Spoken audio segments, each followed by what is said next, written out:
we raised over 4,000, so it's brilliant. That's great. That's really great. I'm so pleased. And it was so much fun to do that. I mean, you can't ask for more, you know, raise some money for a good cause and meet up with some old, or work with sort of with some old friends and have fun and do that as well. It's great. Well, I think the whole project was more about the awareness of it. Yeah. I don't know. I don't really know how to advertise these things, if I'm honest. It's still there. You never know. I don't know how you advertise these things. I know. We have the same problem every time Steve has something that he wants people to hear. Is how do you get heard in this day and age? Well, there's so much out there, isn't there? There's so much out there, and you know, it's not easy anymore. No, I mean, I feel lucky now because, you know, when I sing, it's it's for fun. Yeah. And I'm retired. I'm happy, and if I want to sing, I can. And Steve's got such beautiful recording equipment here in the studio that if I even do it for fun, I know it's going to sound nice. You know, he's gonna help make me sound better. well, he done a fantastic job on the single. I must admit, and you know, I often listen to it, and it still sends them little bits as the first time I heard it. You know, it's and it's funny really, because like yourself, we'd heard so many different versions of it being made. Yeah. You almost get to the point where, oh God, not another version. But when you hear the finished thing, and I think Chris's violins just finished it off completely. Yeah, it was lovely. And you know, with Frank doing the video as well. I mean, it's something I still go back to. You know, it's and like you say, it's for a brilliant cause, but great fun doing it all. You know. Yeah. And you know, I don't think it cost anyone anything, so that was the main thing. No, it was just a bit of time, wasn't it? That's all. That was all it was. And how did you feel going back to Gary being the first female backing singer he'd ever used live, or did that not even come into mind? Do you know?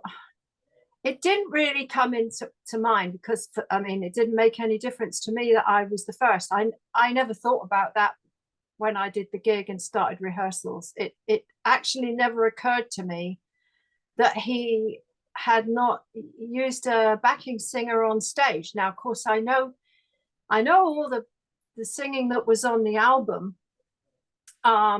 You know, with Tessa Niles and a couple of other girls who were great singers, and he'd really got into harmonies and those lovely backing vocals. So I knew that Berserker album had vocals, but before that, you know, I mean, I was kind of I grew up with Cars. Yeah. I didn't know that much. I mean, I didn't follow Gary particularly, except of course I knew what Cars was, and there were a couple of others that I was aware of. So when I did that gig, it didn't even occur to me that I was the first girl on an actual tour. But now I think about it, and now we talk about it, I think it must have been a bit strange for the guys in the band. I suppose so, yeah. That was a whole new thing, having a female on the tour that was not Beryl. Yeah, that is true. I mean, you were definitely the first lady on the tour, weren't you? On any of his tours. Yeah. Oh, they all behaved brilliantly. They were lovely guys. All of them were lovely, and they were funny as hell. So, you know, luckily I'd been around in the business for so long. You know, since I was 17, and I think I was 31 when I did that first Berserker tour. Right. I'd been around a long time, so you know, I just loved all the humor of being around musicians and with bands and everything. And I'd had bands in Germany. I'd already been signed to Giorgio Moroder, so I'd had studio experience with that. So it was great. It was great, and they all looked after me. They really did. I think I told you before that when we first started on that first tour, they would all go out afterwards and find a club or whatever, you know, and just wind down. And I ended up burning the candle at both ends. I can remember, you know, because I had some high notes to sing because I was doing Tessa's parts. Yeah.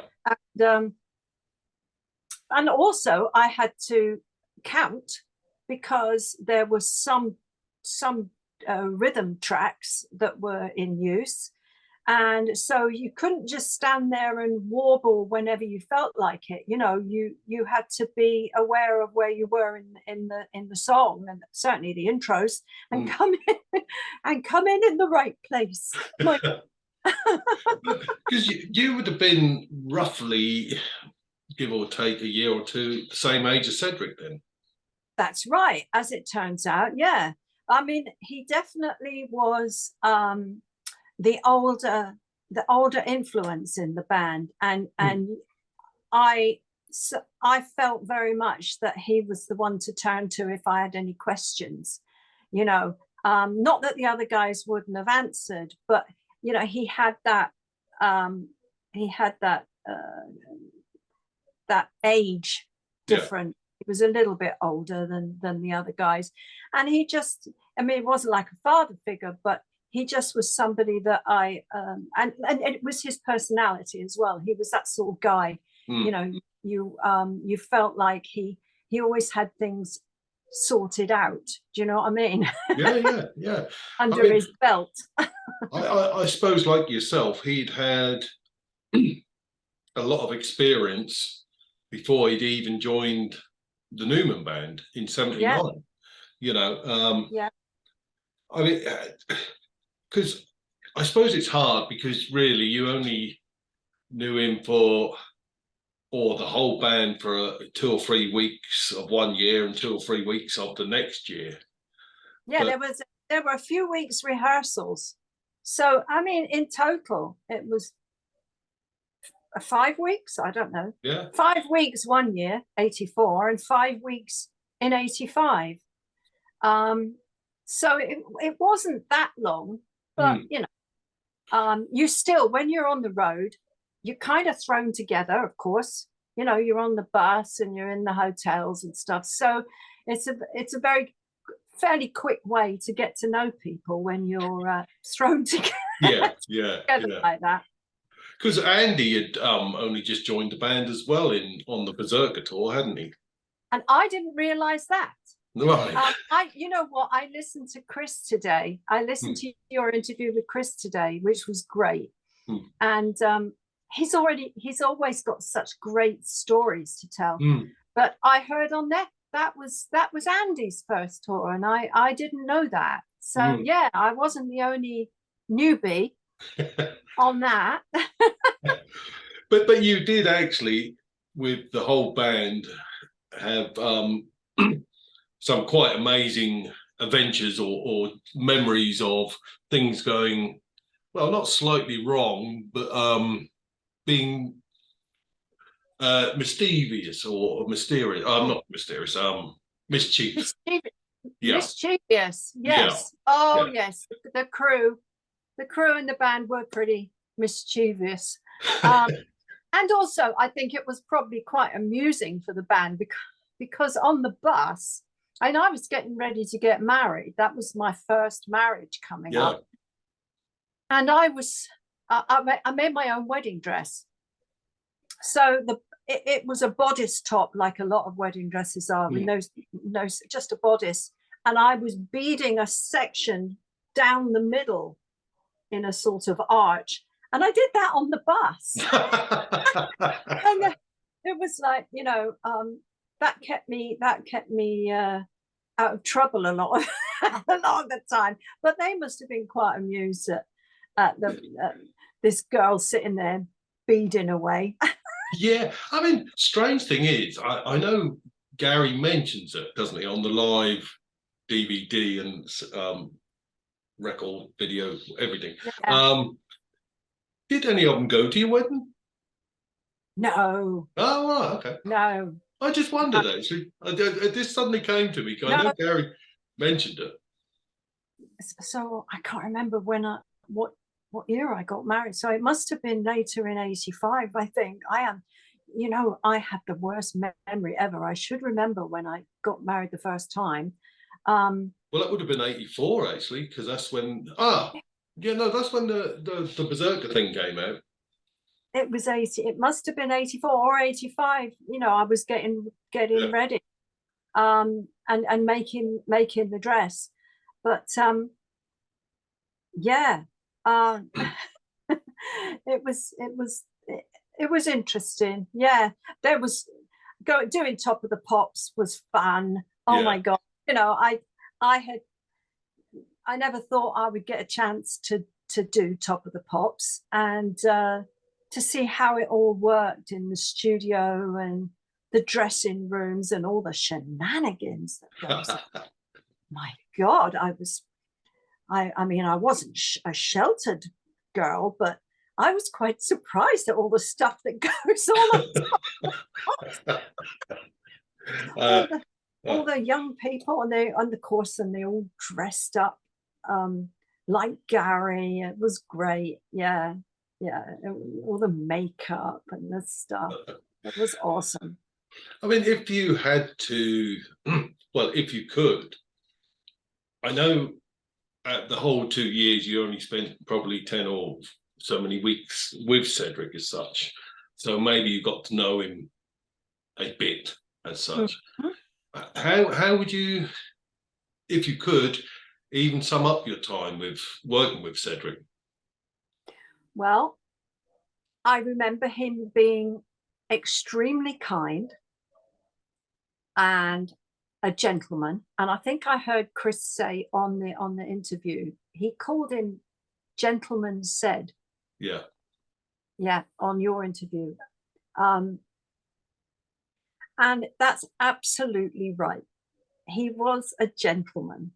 And he was good at, when it was time to come to work, there was no messing about. He knew exactly what he was doing. He was really professional guy. It was such a damn sad loss. It really, yeah. Indeed. But I often say to people when about the bursary, and I think I even said it to Jill the other day, that I could imagine Cedric wondering what all the fuss is about. Yeah. Do you know what I mean? Yeah, definitely. Yeah, no, he would have probably been quite uncomfortable about it, because he wasn't that sort of bloke. I know when I spoke to him, he couldn't understand, as a fan of early Numan and everything, that to me it was the whole show with the band and everyone, and he never got that.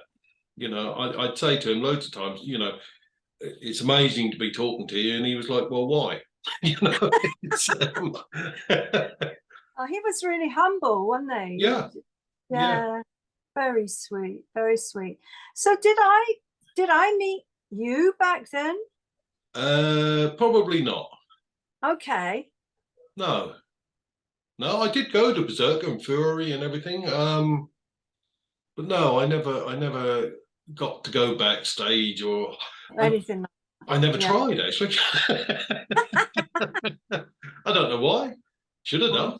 I mean, my first tour was the '79 tour in principle. Right. I didn't do Wembley, which at the time it wasn't really, I couldn't do it. So in '81, obviously '82 he was in America.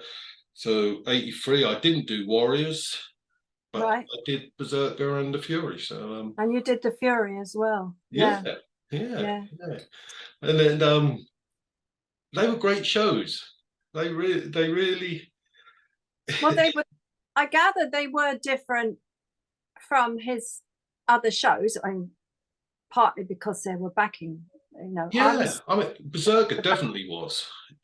on Berserker it was just me, and then on the second one we got in Kit Rolf. So that was a new thing for fans and everybody to get used to. So it was more fancy, I guess. I'll be honest, as a fan back then, the Berserker with Tessa Niles took a little bit of getting used to. Right. The album itself, yes. Well, no, the album was fine. I just never had heard a woman singing on one of his tracks. No. So the opening song Berserker sort of threw me a little bit, if you know what I mean, because the first vocals you hear is Tessa Niles, you know, and, and the same with the Berserker tour. The first thing I hear is you. Oh, you poor thing. I think you've done brilliant, but do you know what I mean? It was different. Yeah, it was great, but it was different. Yeah, you know, it was great for me when we started the rehearsals and everything, and we first went over Cars. You know, we had to rehearse that, and I'm like, oh my God, I'm here doing this, and this is Gary doing Cars. How brilliant is that? There was no backing vocals on Cars though, so I just had to do my silly dance, as everybody thought. I don't know how you would ever dance to Cars, if I'm honest. it's to me, it's still Gary's. I know he doesn't like it anymore, but to me, the production, the sound, everything is still a perfect single track, whatever you want to call it. Yeah. How you would dance to it, I haven't got a clue. Maybe your skiing was the best way. I don't know. That was it. You know, I came up with the skiing, and I stuck with that. My husband Steve thinks it's hilarious. So. It's, I suppose, a bit like a lot of Gary's music back then. Well, even now, I don't know how you dance to a lot of his music, if you know what I mean. Gary did a strange sort of dance in Weird Glass, I believe, on the video. Oh yeah, I remember that. But that was strange, and I don't know. Well, he didn't set out to do any dance music. He was just doing his thing. But I mean, look at the following he had. He didn't have to have dance music to get a huge fan base. It was just really cool, and it was original. That was the thing. It was. But this is what I couldn't understand at the time, and I still don't understand it, because Gary's got it sort of drummed into him. On the touring principle, he was wooden, right? But it's the way he moved then was his image, and it went with the music. Yeah. You know, what else could he have done, if you know what I mean? And I think what he did do was perfect. Yeah. You know, when even Gary says, "Well, I was a bit wooden then," and all this, I think, no, you were bang on. It worked for what it was. Yeah. Yeah. If he'd have come out like he does nowadays, head banging and all this sort of stuff in '79, I'd have. Oh yeah, no. I think I'd have called it a day there and then. You know? It's amazing. But Karen, it's lovely to talk to you as always. Yeah, it's lovely to see you.